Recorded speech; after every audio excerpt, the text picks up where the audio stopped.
제20대 대선에서 1%포인트도 안 되는 역대 최소 표차로 당락이 갈리면서 국민 통합이 새 대통령의 중요한 과제가 됐습니다. 교계에서는 화해를 통한 국민 화합을 당부했습니다.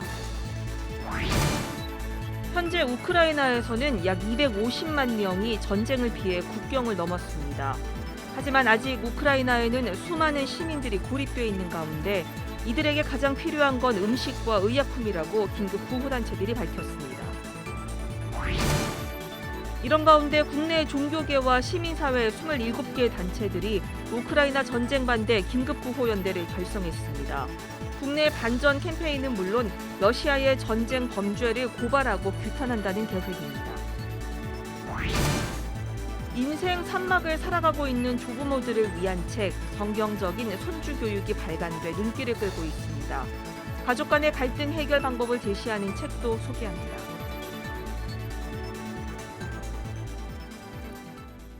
여러분 안녕하십니까? CBS 뉴스입니다. 20대 대통령이 선출됐습니다. 그러나 1%포인트 차도 되지 않는 역대 최소 표차로 당락이 갈리면서 국민 통합이 새 대통령의 중요한 과제가 됐습니다. 교계에서는 화해를 통한 국민 화합을 당부했습니다. 천수연 기자입니다. 한국기독교공공정책협의회가 정책포럼을 개최하고 새 대통령에게 화해를 통한 국민 화합을 주문했습니다. 주제 발제를 맡은 주도홍 교수는 대선 과정에서 생긴 갈등과 상처를 화해하고 국민 통합을 이끌어야 한다고 말했습니다. 대선 관련 고소고발이 120건에 달하고 후보 간 비방과 가짜뉴스가 극심해지면서 후보자뿐 아니라 선거 캠프와 지지자 모두가 상처를 받았다면서 서로를 위한 치유의 시간이 필요하다고 말했습니다. 이를 위해서 주 교수는 화해위원회 설치를 제안했습니다. 덕망 있는 인물들이 화해위원회 위원장과 자문위원이 되고 정기국회가 끝나는 시점에서 이 화해위원회가 대선과 총선이 끝나는 때든지 언제든지 서로 화해와 평화를 위한 성찰의 시간을 가지면 좋겠습니다. 윤석열 당선자에게도 겸손한 자세와 함께 치유와 반성을 당부했습니다. 상처를 가진 채로 미움을 가진 채로 대통령의 자리에 가면 뭐합니까? 그러면 보복이 나오죠. 그런 점에서 치유의 시간을 갖고 성찰과 마음의 안정을 취하고 토론 참가자들은 표심으로 나타난 국민 분열을 화합으로 이끌기 위한 구체적인 방안을 제시했습니다.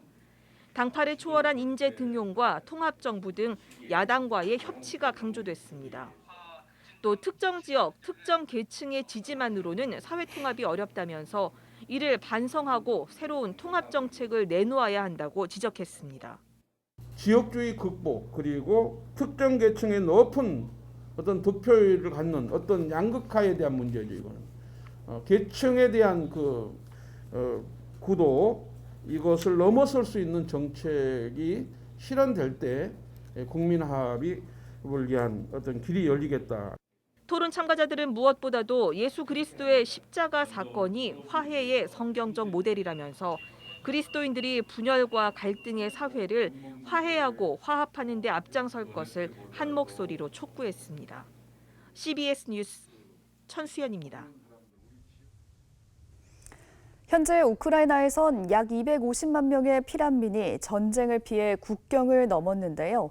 아직 수많은 시민들은 도심을 탈출하지 못한 채 전쟁 위험에 노출돼 있습니다. 고립돼 있는 이들에게 지금 가장 필요한 건 음식과 의약품입니다. 오요셉 기자가 취재했습니다. 우크라이나의 수도 키이우에서 시민들이 구호 물품을 나누고 있습니다. 우크라이나 한인 선교사들이 인근 국가에서 보낸 긴급 구호 물품이 목숨을 건 수송 작전 끝에 안전하게 도착한 겁니다. 최근 러시아군이 수도 인근까지 들이닥치며 아직 탈출하지 못한 시민들과 항전을 위해 남아있는 이들은 철저히 고립돼 있습니다. 특히 의약품이 부족해 환자들과 부상자들의 생명이 위급합니다. 전기도 끊어지고 또 가스도 끊어지고 그래서 추운 겨울에 또 식량도 없이 많은 사람들이 굶고 있습니다. 우크라이나 안에 식량과 의료품을 지원하는 일이 제 생각에 급선무라고 생각합니다. 안에 남아 계신 분들은 도울 길이 없습니다. 식료품과 의료품이 제일 급선무입니다. 실사단을 파견한 한국교회 봉사단과 한국세계선교협의회도 난민 지원과 더불어 우크라이나 내부로 구호물품을 보내는 데 힘쓰고 있습니다. 루마니아 한인 선교사들과 협력해 현지에서 식료품과 생필품, 침낭 등을 구입해 우크라이나로 전달했습니다. 다치신 분들이 약품이 많이 부족하고요. 또 먹을 거라든지 또 산 바닥에 자고 있기 때문에 매트리스 같은 것들 이런 여러 가지 필요한 것들이 많다고 지금 계속 요청이 들어오고 있습니다. 그것들을 저희들이 이제 물품을 구입해서 선교사를 통해서 또 여러 가지 다른 루트를 통해서 안으로 들어가 보내는 그런 일들을 계속 할 계획입니다. 한편 이런 위기는 우크라이나 전역으로 확대되고 있습니다. 특히 러시아가 우크라이나 항구 도시 장악에 나서면서 민간인 피해가 속출하고 있습니다. 여기는 루마니아 남동부 지역 이사차입니다. 최근 우크라이나 항구 도시 오데사의 폭격 위험이 커지면서 이처럼 배를 타고 피난길에 오른 난민들의 행렬이 이어지고 있습니다. 이런 상황에서 교회와 선교사들의 네트워킹은 각 지역의 구호물품을 전달하는데 매우 중요한 역할을 하고 있습니다. 한인 선교사들과 루마니아 등 접경국가 교회들은 우크라이나 현지 교회를 통해 구호품을 전달하고 현지 교회들은 물품들을 각각 필요한 곳으로 배분하고 있습니다. Каши детские, дети сидят в подвалах, поэтому и нужны лекарства и смеси. Передаем это на Винницкую детскую областную больницу. Спасибо каждому, кто к этому приложился. Спасибо нашим польским друзьям, всем, которые передают лекарства. Пусть Бог благословит. 우크라이나 현지에선 한인 선교사들과 각 교회의 지원에 고마움을 전하고 있습니다. Джон, мы дякуємо за цю допомогу, яку ти передав з Румунії через наших братів-баптистів. Сейчас мы грузим на бус и отправим в церковь Благодать, город Киев. Пастор Хан, спасибо. Пастор Хан, спасибо. 우크라이나의 전황이 악화되면서 우크라이나 시민들을 위한 연대와 실질적인 지원도 더욱 절실해지고 있습니다. 루마니아 이사차야에서 CBS 뉴스 오요셉입니다. 국내 종교 시민단체들이 우크라이나 전쟁 난민 구호를 위해 연대하기로 했습니다. 주한 우크라이나 대사는 현지에 인도적 지원이 가능한 통로를 만들어야 한다며 국제적 연대를 호소했습니다. 이순규 기자입니다. 국내 종교계와 시민사회 27개 단체들이 우크라이나 전쟁 난민 긴급 구호연대를 결성했습니다. 러시아의 전쟁 중단과 평화를 위한 연대를 촉구하기 위해서입니다. 153만 명이 고향을 떠나고 폭격으로 수많은 양민이 학살되는 등 우크라이나의 전쟁 고통의 아픔을 함께 나누고 치유하기 위해 구호연대를 조직했다고 밝혔습니다. 종교 시민단체들은 러시아의 전쟁을 규탄하면서 우크라이나의 평화가 찾아올 때까지 연대를 이어가겠다고 밝혔습니다. 전쟁 난민들이 조국으로 돌아와 파괴된 건물을 재건하고 전쟁의 상흔을 치유하며 과거의 영광을 되찾고 희망찬 미래를 열어갈 때까지 연대할 것입니다. 긴급 구호연대에 동참한 한국 정교회 암브로시오스 대주교는 같은 정교회 신도로서 또 그리스도인으로서 러시아의 형제 국가에 대한 전쟁 범죄를 규탄한다며 전쟁을 즉시 중단하길 촉구했습니다. Πρέπει να τερματιστεί αμέσως η εισβολή και ο πόλεμος στην Ουκρανία και να δοθεί νέα ευκαιρία στο διάλογο. 주한 우크라이나 대사는 202개 학교와 35개 병원, 1,500개 이상의 주거지가 공격당하는 등 우크라이나의 인도주의적 상황이 심각하다고 전하고 자유와 평화를 위해 함께 기도해 줄 것을 요청했습니다. Ukraine calls on the international community to act immediately. Only united and decisive actions can stop President Putin's mad, unprovoked aggression. 27개 구호연대 참여단체들은 국내 반전 캠페인에 함께 목소리를 내고 다양한 네트워크를 통해 현지 상황을 전달하는 등 러시아의 전쟁 범죄를 고발하고 규탄한다는 계획입니다. 또 모금 활동을 벌여 어린이, 청소년 등 전쟁 피해자들을 지원할 것이라면서 우크라이나 정교회, 유럽의 교회, 유럽 YMCA 등과 협의하며 구체적인 구호와 지원 방법을 모색하고 있다고 밝혔습니다. CBS 뉴스 이승규입니다. 예장 백석총회가 전쟁과 산불 피해로 고통 중인 우크라이나 피난민들과 산불 이재민들을 위한 모금 운동을 전개합니다. 백석 총회는 현재 교단 파송 우크라이나 선교사는 5명인 것으로 확인되고 있다며 이들 선교사들을 국내로 불러 지원금을 지급하기로 했습니다. 또 교단사나 7,000개 교회 가운데 직접적인 산불 피해를 본 교회는 없으나 일부 교인들이 피해를 입은 것으로 파악됐다고 밝혔습니다. 백석 장종현 총회장은 가장 어려운 자들의 눈물을 닦아주는 것이 기독교 신앙이라며 산불 피해 이재민과 우크라이나 피난민을 위해 기도하며 이들을 위한 모금 운동을 전개하겠다고 밝혔습니다.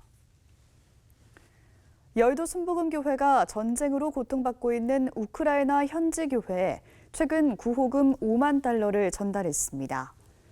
구호금이 전달된 교회는 뉴 제너레이션 처치로 이 교회 안드레이 티셴코 목사가 지난 3일 여의도 순복음교회 이영훈 목사 앞으로 영상 편지를 보내 전쟁으로 어려움을 겪는 현지 소식을 전하면서 구호를 위한 도움과 중보 기도를 요청했습니다. 안드레이 티셴코 목사는 많은 교회의 목회자들과 주교들까지 자원 입대해 민간인들을 분쟁 지역에서 대피시키는 사역을 진행하고 있다면서 현재 우크라이나 전역이 전쟁 중이지만 하나님께서 이 전쟁에서 우크라이나에게 승리를 주실 것이며 우크라이나를 자주적이며 독립적인 국가로 인도하실 것을 믿는다고 말했습니다. 예장통합총회 총회장을 지낸 광성교회 김창인 원로 목사가 지난 12일 오전 10시쯤 자택에서 향년 88세를 일기로 하나님의 부르심을 받았습니다. 1933년생인 김창인 목사는 1966년 목사 안수와 함께 광성교회를 개척한 이후 37년 동안 광성교회에서 심호했으며 1993년 예장통합총회 제73회 총회장과 부산 장신대 총장, 전주예수병원 이사장, CBS 이사 등을 역임했습니다. 고인의 빈소는 서울 아산병원 장례식장에 마련됐으며 오는 16일 오전 총회장으로 장례 예식이 거행됩니다. 새로 나온 책 시간입니다.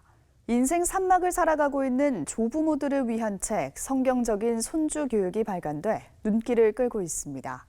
또 성인 자녀가 부모와의 관계를 단절할 때 그 원인과 갈등 회복 방법을 찾아주는 책 등을 최종호 기자가 소개합니다. 초보 할배의 8년 육아일기의 저자 전영철 조부모 학교장이 이번엔 성경적인 손주 교육을 펴냈습니다. 손주들을 어떻게 하면 신앙적으로 잘 가르칠 수 있을까? 우리가 보통 할아버지 할머니들이 손주를 키울 때 어떻게 키울까에 대한 고민이 저는 성경에 다 답이 있다고 생각을 하고 성경에 나타난 인물들을 중심으로 글을 썼습니다. 잠언 22장 6절 말씀 보면 마땅히 행할 길을 자녀에게 가르치라는 말씀이 있지 않습니까? 그 말씀이 대단히 중요하다고 생각했습니다. 저자는 성경적 손주 양육이 조부모에게 주어진 가장 중요한 임무라고 말합니다. 성인 자녀가 부모와 단절하는 원인과 갈등을 회복하는 방법을 찾아주는 책. 가족관계 전문가인 저자는 단절의 원인과 갈등 회복 방법을 크게 세 부분으로 나누어 정리했습니다. 단절에 이르게 되는 경로, 자녀와 관계가 단절된 부모가 대처하게 되는 상황, 40여 년의 실무 경험을 통해 얻은 결과를 토대로 성인 자녀와 부모 사이의 관계 회복을 위한 방법 등을 제시해 줍니다. 팬데믹 시대, 상실의 고통과 슬픔을 겪고 있는 사람들에게 던져주는 위로의 메시지. 하루아침에 7살 딸을 천국으로 보낸 유나 아빠의 애도일기. 저자 김동선 목사는 딸이 세상에 전하고 싶은 이야기를 대신 전해주는 것이 남겨진 육아의 숙제라며 이 책이 상실의 여정을 통과하는 영혼의 순례기라고 말합니다. 깊이 있는 영성을 위한 현재적 제자도를 전하는 책. 우리의 삶의 복음의 능력이 깊이 뿌리내리지 못한 이유는 무엇일까? 저자 빌로다스는 현대 문화의 피상성에 안주하도록 길들여졌기 때문이라며 우리 사회에 존재하는 인종, 문화, 젠더, 세대 간의 장벽을 복음의 능력으로 깨트릴 수 있다고 조언합니다. CBS 뉴스 최종호입니다.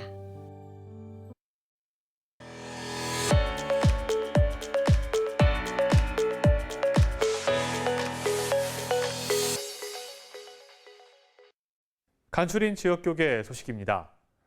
한국성시화운동협의회가 전국 간부들이 참여하는 연석회의를 열었습니다. 예장통합 경선우회 장로회는 50주년을 맞아 감사 예배를 드렸습니다. 감리교 남부연회의 기도의 밤 행사 소식도 함께 전해드립니다. 한국성시화운동협의회가 제4차 전국 시도대표 실행위원 이사 연석회의를 개최했습니다.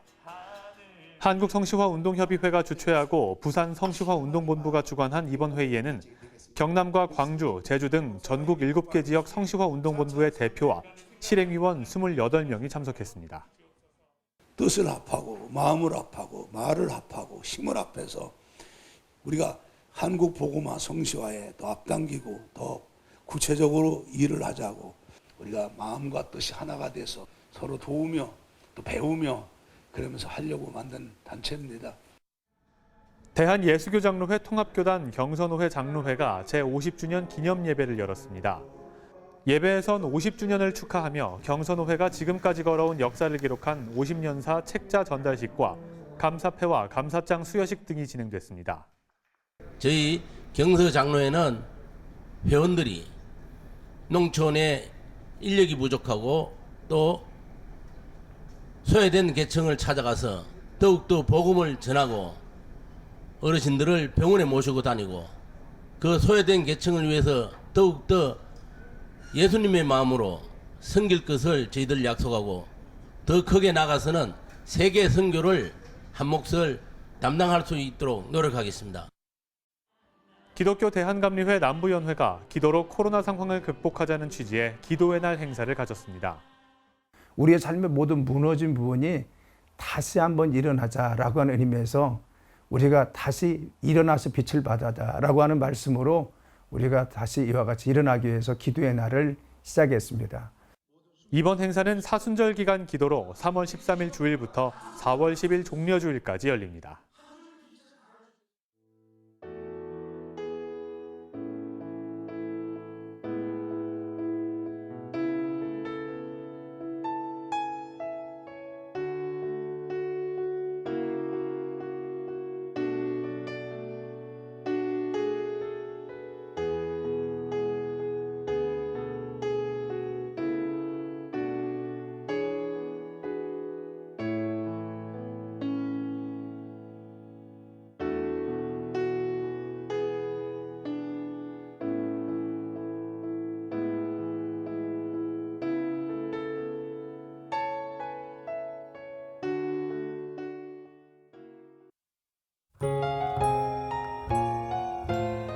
내일은 전국이 맑겠습니다. 기온도 평년보다 높아 따뜻할 텐데요. 하지만 오후부터 미세먼지가 유입될 것으로 보입니다.